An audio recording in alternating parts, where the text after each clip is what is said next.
os recursos do orçamento da União destinados às pastas da defesa têm estado aquém das necessidades básicas das Forças Armadas. Até mesmo a manutenção de equipamentos encontram-se comprometidos. Projetos de grande relevância para o futuro do país, mormente aqueles expressivos e previstos na Estratégia Nacional de Defesa, correm efetivamente o perigo de ficarem pelo caminho, vítimas do crônico adiamento que parece caracterizar a falta de prioridade de investimentos na defesa brasileira. Além de insuficientes, os orçamentos militares são os primeiros a sofrerem contingenciamentos, o que inviabiliza a concretização de projetos que levaram anos e até décadas em um permanente planejamento e que carecem de aplicações financeiras. Apesar dessa alarmante situação, é de se notar que os recursos financeiros das forças vêm aumentando nos últimos anos, ainda que 3/4 do montante destinam-se a pagamento de pessoal e custeio. O fato é que o orçamento da defesa não acompanhou o crescimento do PIB brasileiro, o que nos afasta da realidade de países membros do BRICS, como Rússia, Índia e China. Segundo afirmou o ministro Celso Amorim da Defesa, em audiência pública nesta comissão, o aumento de 0,5 ponto percentual do PIB em gastos na área militar constitui meta razoável, que pode ser atingida no prazo de até 10 anos. Em termos práticos, significa passar de 1,5% do PIB para 2% do nosso produto interno bruto com a defesa. Em que pese a imposição de incrementar investimentos estratégicos para as forças de longo prazo, estamos aqui a tratar de necessidades ainda mais prementes que dizem respeito ao orçamento mínimo dessas instituições já para o próximo ano financeiro. Nesse sentido, verifica-se que no PILOA de 2014 apresentam números muito distantes do que as forças necessitam para atender às suas despesas básicas. Diante deste cenário pouco alvissareiro, os comandantes das 3 Forças Armadas procuraram entrosamento e sinergia com o Congresso brasileiro na direção de aprofundarmos o debate neste campo. Nesse contexto, há que se ter em mente que o Brasil faz hoje parte de alguns dos principais fóruns multilaterais, tais como o G20 e o BRICS. Nossa economia está entre as maiores do mundo e ambicionamos no futuro próximo conquistar assento permanente no Conselho de Segurança das Nações Unidas. Os olhos do mundo estão voltados para o Brasil. O Estado brasileiro precisa dispor de capacidade de dissuasão proporcional ao seu ampliado papel no sistema internacional. Não obstante os argumentos já mencionados, é de todo legítimo que setores da sociedade brasileira questionem a imperiosidade de investimentos em defesa em um país com reconhecimento cultural pacífico que convive em harmonia com os vizinhos. A pergunta é cabível. Por que um país com tantos e tão complexos desafios de ordem social, como a deficiente qualidade da saúde pública, da educação e de tantos outros desafios, deveria investir no aparelhamento das suas Forças Armadas ou mesmo na sua defesa nacional? A resposta não é óbvia, mas fala por si mesma. O trabalho das Forças Armadas tem reflexos no dia a dia da vida de milhões de brasileiros, embora isso nem sempre seja percebido. A defesa de nosso patrimônio genético, a segurança cibernética, a atuação em catástrofes naturais, a inovação científica e tecnológica, o fortalecimento da indústria da defesa, a geração de emprego, a assistência social e, em especial, a segurança pública, que tanto afeta a vida dos brasileiros, são apenas algumas das áreas em que as nossas forças atuam na direção de produzir resultados para o cidadão brasileiro. O programa nuclear da Marinha, como aqui dissemos, é exemplo também do que pode representar em nível de produção de eletricidade e energia em usos medicinais. Já no que se refere à segurança pública, o projeto estratégico do Exército, denominado Sistema de Monitoramento das Fronteiras, o SISFRON, tem por objetivo aumentar a proteção e a vigilância das fronteiras terrestres, reforçando o combate ao contrabando e ao tráfico de drogas, entre outros crimes frequentes nas fronteiras brasileiras, com reflexos diretos para o cidadão comum, em todas as regiões do país.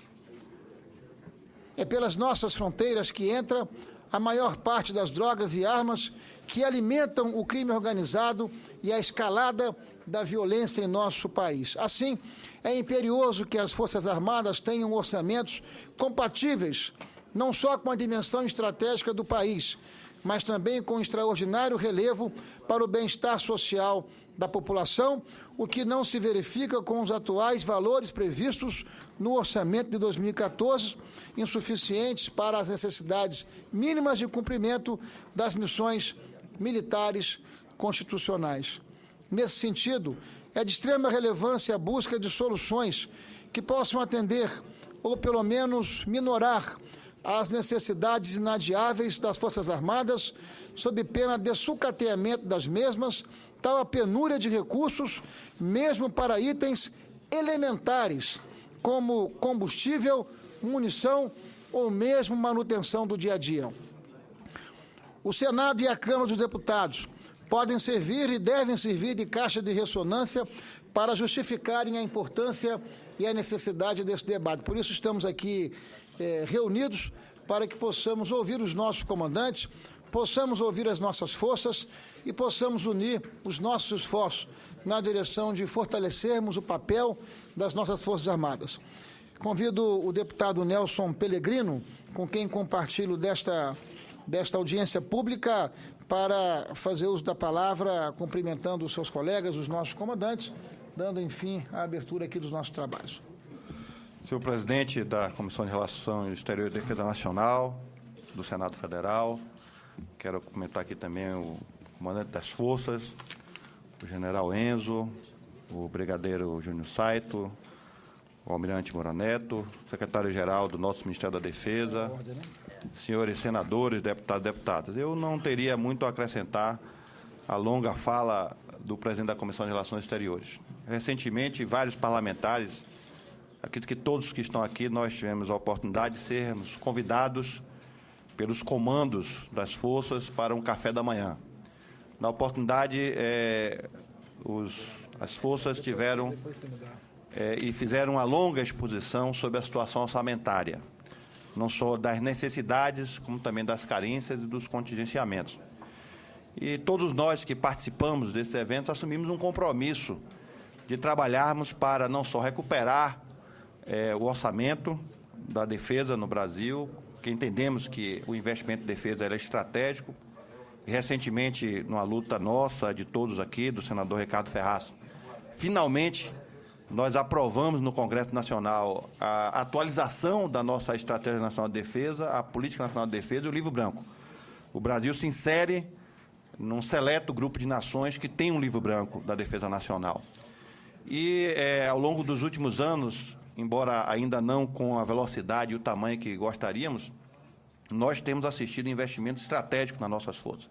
Agora, estava aqui conversando com o almirante Moura Neto sobre o nosso ProSub, onde eu e o senador Ricardo Ferraz tivemos a oportunidade recentemente de conhecer melhor o programa na França, também programas na área da aeronáutica, como o CAC, o Super Tucano, no Exército também, investimentos estratégicos, como o CISFRON, o Guarani, e também nosso sistema de defesa aérea. E muitas dessas aplicações que têm e começam na área civil, elas têm uma derivação indiscutivelmente na área militar. Se hoje a Embraer é um case de sucesso, graças ao fato de lá atrás ela ter sido constituída como uma empresa para fabricar aeronaves para a nossa Força Aérea. E hoje é uma empresa orgulho do Brasil. Então, é evidente que o domínio dessa tecnologia sensível ele é fundamental, deputado Marcheselli, para não só os interesses do Brasil como nação soberana, a defesa do nosso território, do nosso Estado, do nosso povo, das nossas riquezas, principalmente, inclusive, na camada do pré-sal e proteção das nossas relações estratégicas. Então, nesse sentido, eu acho que o compromisso é esse, trabalharmos, nós sabemos que o orçamento é finito, portanto, foi um compromisso coletivo de todos, para trabalharmos na Comissão de Orçamento para melhorar o desempenho das forças e do Ministério da Defesa, nosso bolo orçamentário, mas também começar a pensar uma política estratégica para a defesa nacional, ao longo dos próximos anos, e recompondo o orçamento para chegar ao que nós achamos que é, né, o mínimo necessário para um país com o tamanho do Brasil, com a importância que tem que fazer investimento na área da defesa.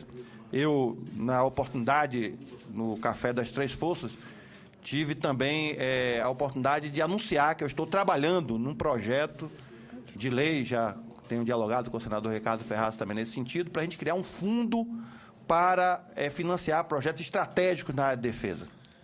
Esse fundo ele poderia ser constituído por ativos hoje imobilizados que existem nas forças, poderia também ser constituído por alguns percentuais em algumas atividades econômicas. Por exemplo, nós perdemos uma oportunidade, isso todos reconhecemos, quando nós discutimos a questão do pré-sal. Poderíamos ter incluído, assim como foi incluído 75% para a educação e 25% para a saúde, nós podíamos ter incluído também um delta para a defesa no Brasil. Perdemos essa primeira oportunidade, mas agora estamos discutindo no Congresso Nacional o novo marco para a mineração nacional. E é nossa intenção, nesse fundo, também ter um percentual destinado a projetos estratégicos na área de defesa, muitos deles, inclusive, que têm retorno do ponto de vista econômico, e porque também nessa área de defesa há um mercado que hoje movimenta mais de 300 bilhões de dólares no mundo inteiro e que o Brasil pode dominar essa tecnologia sensível e também pode disputar esse mercado. O Brasil é um líder na América Latina, é uma referência para a África, referência para o Oriente, e o Brasil, ainda ontem eu lia, né, um acordo que foi firmado com o V4, né, que são os países ali daquela região da antiga Iugoslávia, que firmaram um convênio de cooperação militar com o Ministério da Defesa e tem o Brasil como referência na área da defesa. Então, o Brasil tem que assumir o seu protagonismo, não só como tem assumido no plano das relações externas e também na área de defesa. Portanto, eu considero como importante a realização dessa audiência conjunta, tendo aqui o Ministério da Defesa e o comandante das Três Forças, para que o Congresso Nacional cada vez mais se sensibilize. E, ao se sensibilizar, possa dar a sua contribuição para que o orçamento da defesa no Brasil ele esteja à altura das missões e do tamanho do Brasil. Então, queria parabenizar as duas comissões. Tenho certeza que essa reunião será muito proveitosa e que nós, passo seguinte, será trabalhar não só no orçamento deste ano, que já está tramitando na Casa, mas no futuro, no plano plurianual, na lei de diretriz orçamentária e nos orçamentos futuros, a recomposição do orçamento das nossas Forças Armadas.